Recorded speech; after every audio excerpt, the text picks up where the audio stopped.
The court is calling case number CR 2220-755, State of Idaho versus Chad Guy Daybell, as well as CR 2220-838, State of Idaho versus Lori Noreen Vallow, now known as Lori Noreen Daybell. Present here in the Zoom hearing, I have Mr. Daybell present with his attorney, Mr. John Pryor. I have Mr. Wood, who represents the state in both matters. I also have Mr. Means, who represents Ms. Daybell. I've got the clerk, some IT people, and then I've also got Mr. Wright, who appears on behalf of some media outlets that have filed a brief regarding the issue that we're taking up here today. First of all, let me hear from everybody. Does anybody object to holding this hearing remotely via Zoom instead of in person? Mr. Wright? No, sir. Mr. Pryor? No objection, Your Honor. Mr. Wood? No objection. Mr. Means? No objection, Your Honor. All right. The court has also been made aware that there was no court reporter that was available to be here for this hearing. Does anybody object to this matter proceeding without a court reporter and just being recorded on Zoom, as well as the FTR that's here in the courtroom? Mr. Wright, are you okay with that? Yes, sir. Mr. Pryor? Yes, Your Honor. Mr. Wood? Yes. And Mr. Means? No objection, Your Honor. Mr. Means, one last question for you. It's my understanding it is not your preference, or it's not your client's desire to appear in person today, and that she's waiving her right today to appear for this hearing. Is that correct? It is, Your Honor. Thank you. With that, we'll proceed forward. The court notes that the matter that we're taking up here today pertains to both cases. The court is taking up both cases at the same time because the issue that we're taking up today pertains to both cases, and felt in the matter of judicial economy, it made more sense to do them both together.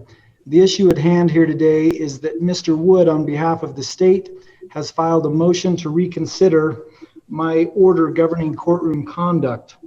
And the court has looked at his motion as well as his brief. There have been objections that have been filed by Mr. Means as well as Mr. Pryor. Mr. Wright also filed an objection only in the State v. Lori Noreen Vallow Daybell case, and there was not one filed in the State v. Chad Daybell case. So we'll proceed forward. Mr. Wood, this is your motion to reconsider, so I'll hear from you first. Thank you, Your Honor. I just addressed really quickly why we filed this motion. It's important to ensure that the defendant's rights to a fair trial are protected, and dealing with issues on the front end of a case is better than dealing with them on the back end of a case. And so I appreciate the chance we have to go over this issue now. Mr. Wood, you're coming through clearly, but it's pretty quiet. Do you mind speaking a little bit louder? You bet. I'll talk louder. I'd just really quickly like to clarify one thing. In counsel's briefs, it stated that the state has gone on TV in this case. I just want to clarify that the state has never, or I have never gone on TV to present analysis of the facts of this case. I believe that some coverage of Zoom has been lifted and used, but I have never done that. I have never given an interview in this case, and the state has taken steps to ensure that law enforcement follows that same protocol. Rule 45 makes it clear that the decision on whether or not to allow video cameras is subject solely to the discretion of the presiding judge, and that the court may limit audio or visual coverage of any public hearing when the interests of the administration of justice requires. In terms of timeliness of this, I know that was brought up. Rule 45 allows the court to consider this issue and revoke permission to allow audio or visual at any time. And again, for clarity, the state is making a motion solely for the use of video cameras to not be used. We're not asking for a closed hearing. We're not asking for a sealed hearing. And at this time, we're only asking for this in terms of the preliminary hearings that will happen in the next couple of weeks. I'd note that both counsel, Mr. Means and Mr. Pryor, correctly did note in response to my mentioning venue that venue is an issue to take up at a later time. The state's sole reason in mentioning venue is that a change of venue analysis revolves around the possibility of jury bias, which is the reason why the state has brought this motion as well. As stated in the brief I submitted, the state's primary concern in terms of broadcasting video of this hearing or these preliminary hearings on television or the internet, live streaming it on the internet, is that the ease of access to a pretrial evidentiary hearing in a case with such notoriety will cause damage to a jury pool in terms of bias. The state does not believe this is simply a hypothetical issue. The level of public interest in this case is so high that the probability that potential jurors, whatever the venue may end up being, will not be exposed to a production of evidence is unlikely. The state strongly maintains that said exposure to the production of evidence in a courtroom setting not only will create bias in potential jurors, but also the fact that it creates the appearance and possibility of bias is sufficient for this court to consider not allowing video cameras in the courtroom. Now, in reading the media's objection, and I want to state for the record, I have a lot of respect for the media, for these news agencies, and I understand they do a lot of good. And so the state has no problem with the media. However, in reading their objection, the state has done some further research on this subject. And I'd first point out that according to the United States Supreme Court, there is no such thing as a constitutional right to televise inside a courthouse. That can be found in Gannett County versus DePascal, which is found at 443 U.S. at 381. And that can be found in Estes versus Texas, which is at 381 U.S. 532. And in response to the media's objection, the state would encourage the court to review Estes versus Texas, as it outlines the possible dangers of broadcasting pretrial hearings and the bias it can cause potential jurors. In regards to even the possibility of creating bias in a future jury, the state would note the following from Offutt versus United States 348 U.S. 11, when the Supreme Court stated, "A fair trial in a fair tribunal is a basic requirement of due process. Fairness, of course, requires an absence of actual bias in the trial of the cases, but our system of law has always endeavored to prevent even the probability of unfairness. To perform its high function in the best way, justice must satisfy the appearance of justice." The state is mindful of the effects of COVID-19 and the difficulties it raises for all the parties involved. We understand the difficulties it raises for the media in terms of being personally present.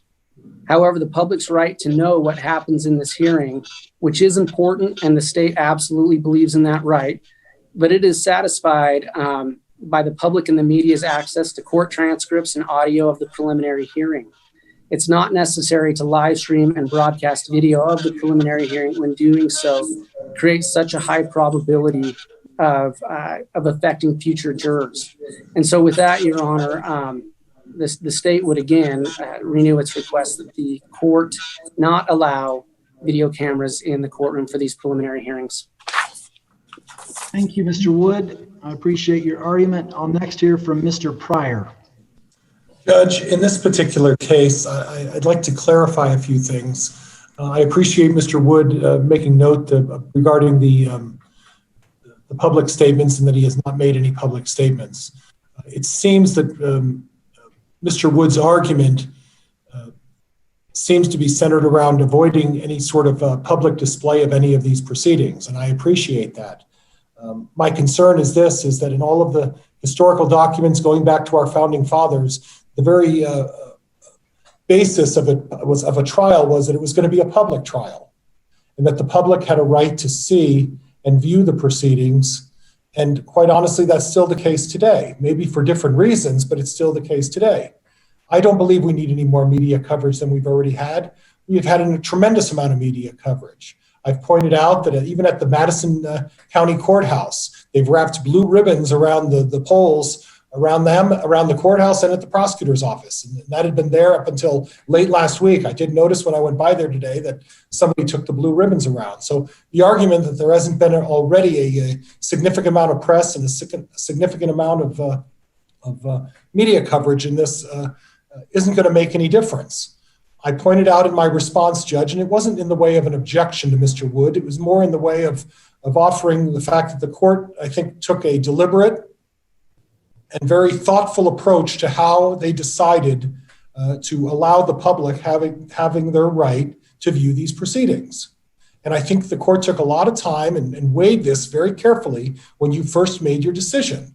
And I think that decision shows the amount of forethought that this court had. Obviously, the court wasn't aware that the pandemic was going to escalate, and the court making its ruling obviously had the forethought to recognize that maybe that would have happened. And there are two options here. Option number one is to open the courthouse and allow everybody to be present in the courthouse, and my client's family and any other interested parties to be able to offer their support and to be present for the proceedings. Now, obviously, because of the medical pandemic, that's not possible. And we can't in any circumstance risk that sort of situation. So the only other option that I see, Judge, is to do exactly what this court ruled in its initial decision. And I think that initial decision was correct. I think it was done with a lot of thought. And I think at the present time, it's the appropriate decision. And Judge, I would just ask that you allow your initial decision to stand. And I think that's the way we need to proceed in this matter. Thank you, Judge. Thank you, Mr. Pryor. Mr. Means, I'll hear from you next. Yeah, just real brief, Your Honor. I think the court's been briefed, obviously, by Mr. Pryor, myself, and the state, and Mr. Wright in this case. I don't think we need to repeat it. I think the ultimate summary is, in this case specifically, I think you could sum it up with the statement of the cat's out of the bag. I think the attention that this case has received as far as media attention, analysis of certain evidence that has been placed in the attention of the media has already occurred. I think the argument to not allow this to be televised is more accurately applied to how can it affect at this point in time with a reservation to challenge venue, how can it affect the citizens of Fremont County? I don't think there's any difference on whether it's televised or not, or how it's going to affect the citizens of Fremont County. Again, I think the point has been made with the media attention to this case that the court has already considered what has happened, what is seen, what has been filed in this court in issuing its initial order. I don't think there's really grounds to reconsider that order or amend that order as is. So our position would be, Your Honor, just to deny this motion and continue forward as the court already issued its order quite a few weeks ago. Thank you, Mr. Means. Mr. Wright, I've received your motion and your objection that was filed in case number CR 2220-838. I note that it was not filed in the other case of 755 State of Idaho versus Chad Daybell. I've read thoroughly your brief as well as your argument. Is it your intention to make argument here today, Mr. Wright? Yes, if that's permitted, Your Honor. Generally speaking, I would allow it. However, I note that there was your filing was very recent, and I understand that everything's been put on fast forward just because the preliminary hearings are fastly approaching. Mr. Wood, what is your position with allowing Mr. Wright to argue beyond what he has filed as far as his objection? Your Honor, the state doesn't have a problem with it. We may want to respond, but we don't have a problem with it. Mr. Pryor? Judge, quite honestly, I wasn't provided a copy of Mr. Wright's pleadings in my particular case. Mr. Wood was kind enough to provide me with a copy, and I had an opportunity to review that. I don't want to delay the ruling by this court. So my position is simply, Judge, that Mr. Wright can stand on his pleadings as they've been presented in both cases. That's fine, but I would prefer that he not make any comment and that we just stand on the documents as they've been provided to the court, and the court make its decision based on his pleadings. For giving him an opportunity to speak, I think, would create a situation where I haven't had an ample opportunity to prepare, and I think, quite honestly, that wouldn't be fair to Mr. Daybell. So at this point, it appears that Mr. Wright and I are on the same page in terms of the remedy that we're seeking in our particular case. And I don't want to speak for Mr. Wright, but I think the only opportunity is for the court to live stream these proceedings. And I think that was the gist of what Mr. Wright had presented. So at this point, Judge, my preference is that Mr. Wright be advised that we're going to just review his documents, and then the court can make a thoughtful decision. Mr. Means, do you wish to be heard on the issue? Just real briefly, Your Honor, I'm in agreement with Mr. Pryor without regurgitating all the arguments there. My concern would be if he's not allowed to voice argument today, that this matter will be pushed and might interfere with the scheduling of the preliminary hearings. So at this point, no objection. All right. Mr. Wright, I'm going to allow you to do this. I'm going to allow you just a few minutes here to highlight some of your bullet points. I do feel that giving you a lot of time to argue is prejudicing Mr. Daybell because he was not provided with information regarding to your argument. If you want to make a few bullet points, I'll allow you to do so. Otherwise, I'm going to deny your ability to make argument today for the reasons I've just outlined. Do you wish to make a few points? Of course, Your Honor, and I appreciate the comments of counsel and the court's consideration. I'll be very brief. The first point may be just to help explain the clerical issue here. I became aware of the issue specifically on Thursday, and I was only aware of the motion filed in Ms. Vallow's case. Hence, I drafted and submitted my brief the next day in relation to that. However, my arguments I would submit are applicable to both, Your Honor, and would ask for the same result. I won't repeat what is in the brief. The court's well aware of that. To the extent that the state has cited new cases, however, if the court believes those are worthwhile and have merit in terms of changing its order, I would respectfully request the opportunity to respond to that, given that they were provided only at this time. Your Honor, I'll just briefly summarize it by saying that we believe that the video feed is really the very appropriate solution, balancing all the factors in this case. It's the least intrusive method. It is a way to provide accurate information, and as I cited in the brief, publicity itself is not a bad thing. In fact, it's a good thing. The concern is bias arising from inaccurate information, and there is no better way to make sure that accurate information is provided than through a video feed. The state, who I would say that the media reciprocates and does not doubt the respect that the state has indicated exists here for the media, that is reciprocated. We just believe the approach sought is incorrect here. And the indication is, well, that information can be obtained after the fact through audio and transcripts. That accomplishes nothing other than interfering with the media's ability to try to provide appropriate coverage in this case, coverage that will occur. And so we believe that hindering it by referring after the fact to that information accomplishes nothing that will address the state's concerns. Let's see if there's any other comment. I want to be brief as the court has requested, see if I have any other comment. I guess, Your Honor, I would just say this. We do understand that this is under Rule 45. We understand the context of the Supreme Court cases cited by the media as well as by the state. We all know that none of those dealt with our circumstances as they are now. The idea of the fact that this virus has created the conditions that it has is unfortunate, but only lends itself to the idea that video here is the best way to address this situation and to balance all of the factors that we believe are necessary.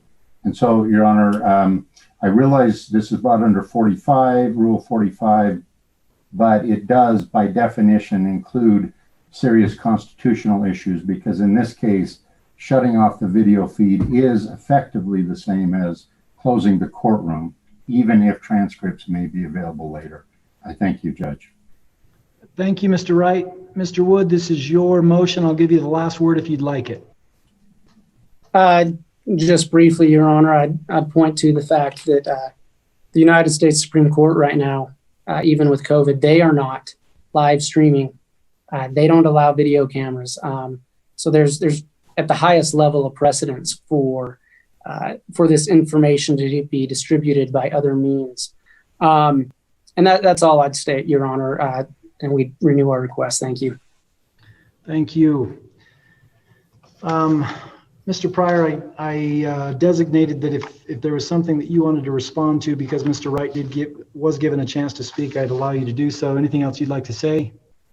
Just simply, Judge, I agree with Mr. Wright in the sense that a defendant has the right to a fair public trial. And I agree with Mr. Wright that under normal circumstances, Judge, my preference would be that this hearing, this preliminary hearing, would be done with the courtroom opened, and those that felt the need to participate and show up would have a chance to view that. And unfortunately, Mr. Wright pointed out that that isn't an opportunity for us. So I think the only alternative at this point is to stream this. And as far as what Mr. Wright said about giving the opportunity for the public to view something, a videotape after the effect or a transcript after the effect doesn't accomplish the same thing. Quite honestly, the public has a right to see this. I would prefer that it was done in a courtroom and not on a live stream, but the public has a right. And we as much as I want to be aware of Mr. Daybell getting a fair opportunity for a fair public trial, I believe that your initial decision was well thought of and well based and should probably stand at this time. Thank you, Judge. Thank you, Mr. Pryor. Mr. Means, anything else to add? No, Your Honor, I think the only thing I'd add is in the court's analysis, I think given the media coverage of this case already, the public's right outweighs the potential argument of fairness for the defendants in this case. Thank you. All right, the court has listened carefully to the arguments that have been made by the state, counsel for both defendants, as well as counsel for the media. The court has done its own research in preparation for today's hearing. The court is appreciative of the fact that Mr. Wood, on behalf of the state, has filed this motion. The court feels that it's genuine, and ultimately Mr. Wood, as the state or the prosecuting attorney, does have a right to seek justice. And I feel, based upon the motion that has been filed, that ultimately Mr. Wood is doing all that he can to preserve justice and preserve the right to a fair trial. The court has listened carefully, and I'm prepared to rule from the bench on this matter. I will issue a written decision later, but I am going to issue a oral ruling right now from the bench and then follow that up. I'm aware of the defendant's rights to a fair trial in Idaho, or Article 1 of the Idaho Constitution and the 6th Amendment to the United States Constitution. The court also recognizes the First Amendment rights of the press and public access to the courts. This is a high-profile case, and people have a lot of feelings about it. It is a priority for the court to be transparent in its process so that the public can be assured of the fairness of the judicial system. The public has a right to access court proceedings and should have the ability to scrutinize the court proceedings, even scrutinize what each of us do in our own roles here in the judicial process. The court has looked at various ways to balance the constitutional rights of the defendants as well as the public's right to know. COVID-19, the coronavirus, is an unprecedented global pandemic that has impacted the government and subsequently impacted the judicial system here in the United States and here in Fremont County, Idaho. Federal and state governments have put in numerous procedures and protocols in place and orders to protect the public at large. The Idaho Supreme Court has issued numerous orders, but two are relevant specifically to the proceedings that are forthcoming, the preliminary hearings. The first was issued on April 22nd, 2020. This order requires court proceedings be held remotely unless, quote, a proceeding must be held in person because of the court's need or to prevent undue prejudice to a party. If a hearing is held in person, access to the public needs to be drastically limited to prevent the spread of COVID-19. I will designate that in my previous order, I designated that this was a case that needed to be held in person. I don't think the state objects to that. The state objects to it being broadcast and live streamed because of the potential prejudice or tainting of potential jurors here in Fremont County. The court has installed plexiglass here in the courtroom and is doing all that it can to promote the safety of anybody that is involved. But ultimately, I've already found on the record and in my pleadings that it does need to be held in person to prevent undue prejudice to both defendants that are here in this case. I also note that I need to drastically limit the public's access to prevent the spread of COVID-19 pursuant to that order from the Idaho Supreme Court. The second order from the Idaho Supreme Court was issued July 24th, 2020. This order has postponed all jury trials until September 13th. It also places additional restrictions on public access, including health screening, social distancing, and the use of a mask.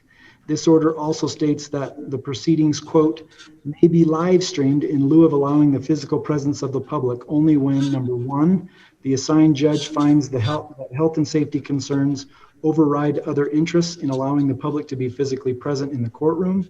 Number two, denial of the public's physical presence in the courtroom is necessary to protect the health and safety of those participating in the proceeding, including a lack of sufficient physical space or adherence to required social distancing. Number three, the assigned judge has considered other reasonable alternatives to allow for the physical presence of the public. And number four, the assigned judge has found on the record that live streaming is an appropriate alternative because A, no reasonable in-person alternative is available that would sufficiently ensure the health and safety of those participating in the trial, and B, the available live streaming capability is narrowly tailored and a reasonable alternative. The court has looked at possible ways to narrowly tailor public access to ensure that regulation of the First Amendment rights is no broader than necessary to serve a substantial governmental purpose. This has been done through the following measures. Number one, only allowing one media outlet in the courtroom to broadcast the preliminary hearings, as well as one outlet to photograph the proceedings for the preliminary hearings. Number two, preventing the audio and visual broadcast of conferences between attorneys and their clients and between counsel and the presiding judge. Number three, preventing the visual broadcast of any documents, exhibits, or notes in the attorney's possession until they are admitted into evidence. And number four, preventing audio and visual broadcast of off-the-record sessions or judicial deliberations. The court finds no other viable option beyond allowing one news media outlet to broadcast the preliminary hearing and one media outlet to photograph the preliminary hearing in order to protect the public from the spread of COVID-19 while still guaranteeing their constitutional rights. As Thomas Jefferson said, quote, our liberty depends on the freedom of the press, and that cannot be limited without being lost, close quote. I'm denying the state's motion to reconsider my order governing courtroom conduct. Things will proceed as outlined in my July 8th, 2020 order governing courtroom conduct and the subsequent order in the subsequent case of Miss Daybell. Mr. Wood, do you have any questions about my ruling here today from the bench? No, thank you, Your Honor. Mr. Means, any questions? No, Your Honor. Thank you. Mr. Pryor? No questions, Your Honor. Thank you. Mr. Wright? The only question I have, Your Honor, and again, please excuse my lack of knowledge because I wasn't involved before, but by denying the motion to reconsider, as I understand it, the court is not changing what it had previously ruled in terms of structure and who has access and who does not. Is that correct, Your Honor? That's correct. And let me clarify and be very clear. I'm relying on my order governing courtroom conduct that was issued in both cases, State v. Chad Daybell and State v. Lori Noreen Vallow Daybell. I'm also noting for the record that subsequent order that was issued by the Supreme Court just recently, it was issued on July 24th, only a few days ago. Obviously, that order would play a role in how we proceed as well. It shouldn't affect the preliminary hearing to a great extent, but in the event that it does, we'll need to follow that order as well on behalf of the media and access. Any other questions, Mr. Wright? No, thank you, sir. I appreciate the clarification. And just so it's clear, I'm denying the motion to reconsider in both cases, and my ruling will stand in both cases.